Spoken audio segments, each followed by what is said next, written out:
Namaskaram everyone, and today we're back with the series of nakshatras that I'm working on, and today is Krittika Nakshatra.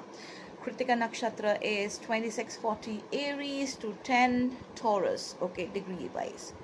So typically Krittika is ruled by fire, the god of fire, and in Vedas we say that the fire purifies the soul. It purifies your energies. It's like the element of purification, detoxification in your body. It is the power of burning, okay, which is the Dahana Shakti, is to purify. So people who are associated with Krittika Nakshatra have that natural ability to purify and detox and heal and clear and burn away the karmas and the karmic debris. Okay, so its basis above is heat and below is light.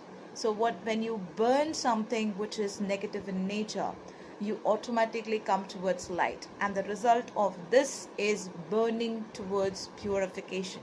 So Krittika Nakshatra burns up all the negativity, all that is contaminated, all that is mixed, which cooks and prepare that which is not ripe.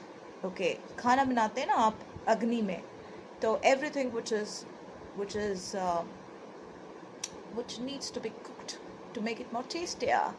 So like that, you need to purify yourself to become the highest version or the best version or the tastier version of yourself. So Agni is mainly the god of the sacred fire. So purification is the dominant action, not destruction.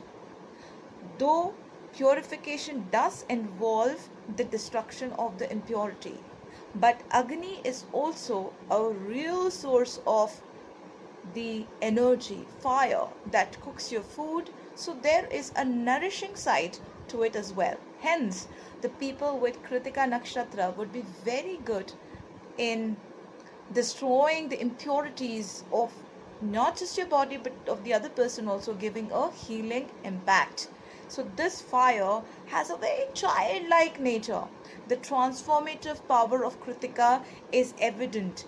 That, why childlike? Why did I use this word childlike? Because it is very stubborn in nature. It will destroy what it wants to destroy. It will purify by pushing itself to purify the person to its highest good. Krittika Nakshatra, the catalyst. Agni Kritikaha Shukram Parasta Jyotir Vastat. Fire's catalysm needs fuel for light. So Krittika is the activator, is the doer, is the catalyzer in terms of dharma. So Agni again is the god of fire, right? And the word fire, the Agni, the word, it literally means the starter. It literally means the initiator, the one which is always leading. Fire must go in front of the group, like headlights in the light of a car, showing the path, showing the direction. It's like they're so fiery in nature that they will always lead. They will always push people and show them the actual path. So fire must be kindled. Then the Vedic ceremony can be performed. So indeed Krittika is the first nakshatra in the traditional Vedic texts. This all highlights the fact that Krittika signifies catalysm, initiative, and the activation. So activation of anything that leads to the path of light or to this path of studying Vedas is Krittika Nakshatra. Now the word Krittika again is based on the roots. Okay, Krit. This root is very interesting because it has two meanings to it.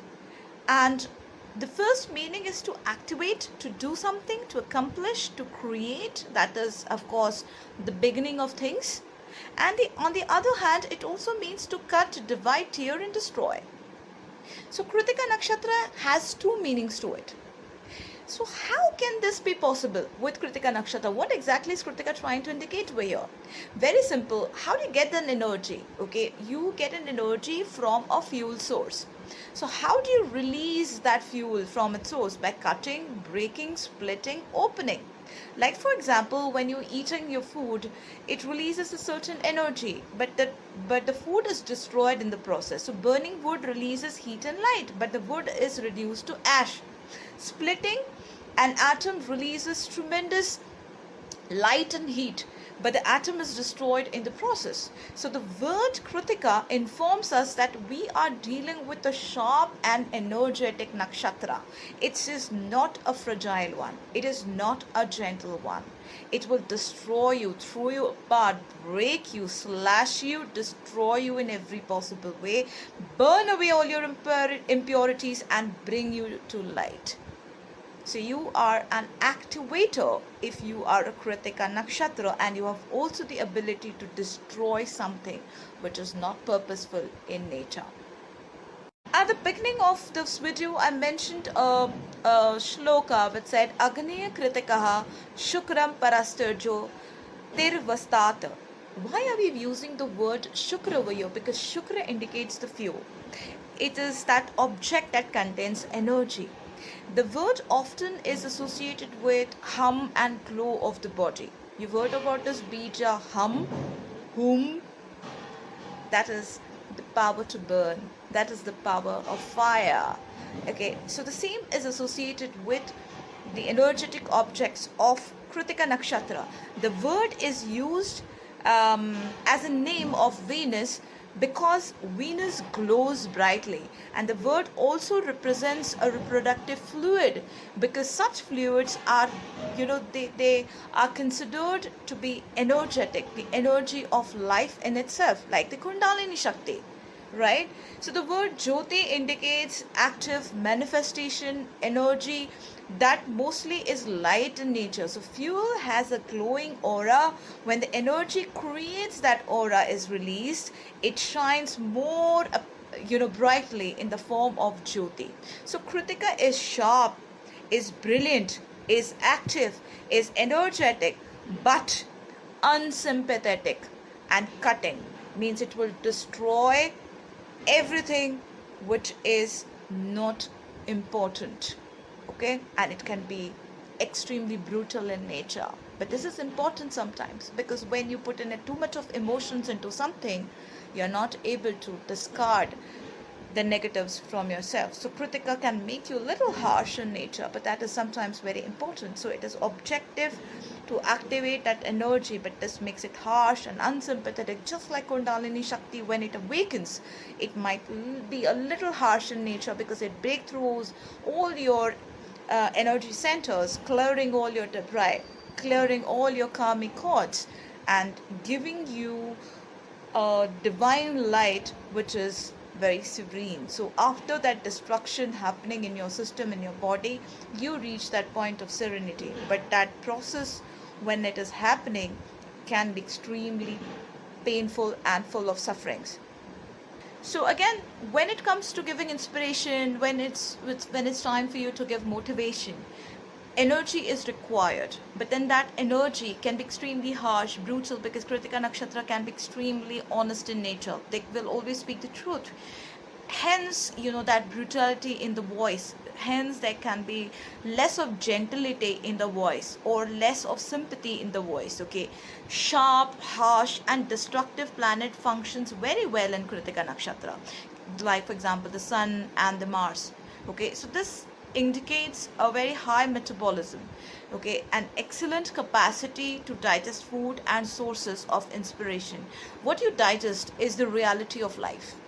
And when you digest the reality of life, you sometimes become very, very receptive of that energy and start speaking the truth, because life has shown you so many colors, it has given you so much of harshness.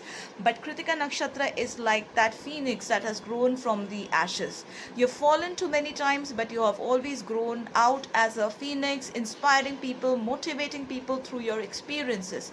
So So hence Saturn and Mars works the best because they are the sources of energy. They're fiery in nature. Saturn here could also mean a little bluntness but effective critical outlook, because Saturn is a judge of karma. So Saturn in Krittika Nakshatra can be an extremely blunt person. Ketu indicates again an extremely stronger metabolism and insights inside it. Okay, and Ketu can also actually show a sudden outburst of energies, cutting off, because again Kritika in itself means cutting off of what is not required, and Ketu adds up to it. So this can actually detach a person, like that level of detachment when you are completely in the samsar but you're disconnected from the samsar completely, like that kind of a detachment. Rahu is very similar. It can be outspokenly critical in nature if Rahu is placed in Krittika Nakshatra. The soft planets like Venus, Mercury and Jupiter, they'll suggest inspiration and insight in arts, intelligence and law, with a lot of emphasis on being very focused, being very fiery around these elements, okay, but also can suggest a lot of relationship challenges. The moon in Kritika will suggest a strong inspiration and motivation, but is not a very, ideal indicator for gentle affection and intimacies. Learning, and what would be the life lesson of a Krittika Nakshatra person? Very simple. Kritika's life is immensely dependent on the fuel it gets from its hunger. Okay, so they are very ambitious, they're very energetic, they're very goal oriented people. Okay, but then that often manifests into impatience. Okay, so this hunger that they have can consume a lot of their energy, that might leave them a lot depleted, exhausted, and they might crave for different sources of energy, and if they're not able to revive on time because of the patience and aggression, it might just leave them a lot exhausted. The very important life lesson of Krittika Nakshatra is, because they are the source of energy, a lot of people might try to consume them. A lot of people might try to be over dependent on them, because they are full of life, they are vibrant, they are energetic, and they might try to suck that energy out from a Krittika Nakshatra person. But you must remember, especially Krittika Nakshatra person must remember, that you must not burn so much that people start exploiting you for their own purposes. And because every time you burn out, you might need new fuel to revive that energy that you have. A very important point about the Krittika Nakshatra is that they can actually activate the inner potential of people, okay, which is very inspiring and invigorating for everyone who is involved. Okay, using the energy sources within you by helping them more fulfilling their potential creates a self-sustenance catalyst cycle of life. Now, how do I explain this in a layman's language? It means that a Krittika Nakshatra person can invoke that element in a person's body which has been sleeping for a very long time. Krittika Nakshatra person will always point out to your experiences that you've had and the capacity that you would have to transform that experience in inspiring and motivating other people. So Krittika Nakshatra people, they do it themselves. They are very motivating in nature. They're very inspiring in nature because they have that fire element in them, and they would also point out your potential, your fire element in the best possible way. So they indirectly, Krittika Nakshatra people will destroy your procrastination, they will destroy your laziness, okay, and they will help you in renewing yourself, because Krittika Nakshatra are very vibrant, they're very energetic. So when you see them, when you watch them, you will feel motivated automatically. So they will tell you how and where to use your resources and where to spend those resources by gaining something out of it. Okay, they would be the best people who can plan these things. They know where and how to invest the potential to gain something from it. So when you are the most exhausted in life, you should speak to a Krittika Nakshatra person, and they would always find a way to motivate and inspire you. That's very much about Krittika Nakshatra.